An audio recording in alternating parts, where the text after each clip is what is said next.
नमस्कार सम्पूर्णमा आज चाहिँ इन्डियन गोर्खा जनशक्ति फ्रन्टको सम्पूर्ण संगठन भातृ संगठन एवं इन्डियन गोर्खा जनशक्ति फ्रन्टको सबै नारी शक्ति युवा शक्ति हाम्रो हिल तराई डुवर्स चियाबारी श्रमिक सङ्घ एवं सम्पूर्ण प्रतिनिधिहरू आएर चाहिँ आज हाम्रो चुनावको यो माहौल जुन चाहिँ चलिरहेको छ हाम्रो जनतालाई के चाहिन्छ त हामीले के पस्किँदैछौँ त हरू चाहिँ हामीले आज पोस्टर मार्फत जनता समक्ष जाने हामीले काम गरेका छौँ।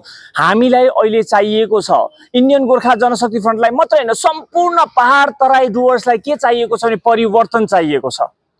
यहाँको फ्यातुलो व्यवस्थादेखिको परिवर्तन चाहिएको छ, भ्रष्टाचार मुक्त समाज चाहिएको छ। अनि यो सबै परिवर्तन गर्नको निम्ति इन्डियन गोर्खा जनशक्ति फ्रन्टले त एउटा मुहिम चलाइरहेको छ।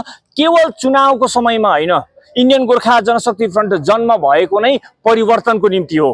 अनि यो चाहिँ राम्रो परिवर्तन पहाड तराई डुवर्सलाई कसरी हामीले विश्वमा चिनाउन सक्छौं, कसरी हामीले राम्रो हाम्रो दाजुभाइ हाम्रो सम्पूर्ण यहाँ बसोबासो गर्नेहरूको निम्ति राम्रो जग्गा कसरी बनाउन सक्छौं भन्ने यो परिवर्तनको मुहिम यो चुनावको समयमा हामीले एकदमै राम्रो व्यक्तिलाई अघि उभियाएर हाम्रो निम्ति बोल्ने हाम्रो निम्ति खडा हुने व्यक्तिलाई अघि उभियाएर हामी चुनावको निम्ति जाँदैछौँ। अनि हामी सम्पूर्ण पहाड तराई डुवर्स परिवर्तनको लागि निस्किँदैछौँ भन्ने चाहिँ यो चाहिँ एउटा मेसेज सम्पूर्ण खरसाङलाई आज खरसाङमा यो मेसेज हामीले दिइरहेको छौँ। तपाईको साथ अनि परिवर्तनको सुरुवात, किनभने आजको दिनमा प्रत्येक जनता सहभागी भएपछि चाहिँ त्यो जनताले नै परिवर्तन ल्याउँछ भनेर चाहिँ इन्डियन गोर्खा जनशक्ति फ्रन्टको विश्वास छ। अनि यो चाहिँ आज हामीले सुरुवात गरिसकेका छौँ।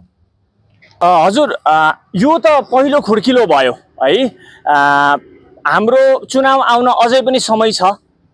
हामीले जो पनि दिन्छौँ एकदमै सही व्यक्ति, खरसाङको निम्ति सही व्यक्ति दिन्छौँ भनेर हामीले विश्वस्त आश्वस्त गराइरहेका छौँ। अनि त्यही हिसाबले चाहिँ हामी आउँदो दिनमा हामी दिन्छौँ को क्यान्डिडेट हुन्छ तपाईले चाल पाउनुहुन्छ। तर अहिले चाहिँ हेर्नुहोस् सम्भावनाहरू छ। हामीले मिटिङ्सहरू गरिरहेको छौँ, किनभने यो चाहिँ उसलाई देऊ त्यसलाई देऊ भन्ने होइन, यो चाहिँ समग्र जनताको लागि विचार गरेर दिनुपर्ने स्थिति छ। त्यही भएर चाहिँ सही समयमा सही व्यक्ति चाहिँ इन्डियन गोर्खा जनशक्ति फ्रन्टले दिएको हुन्छ।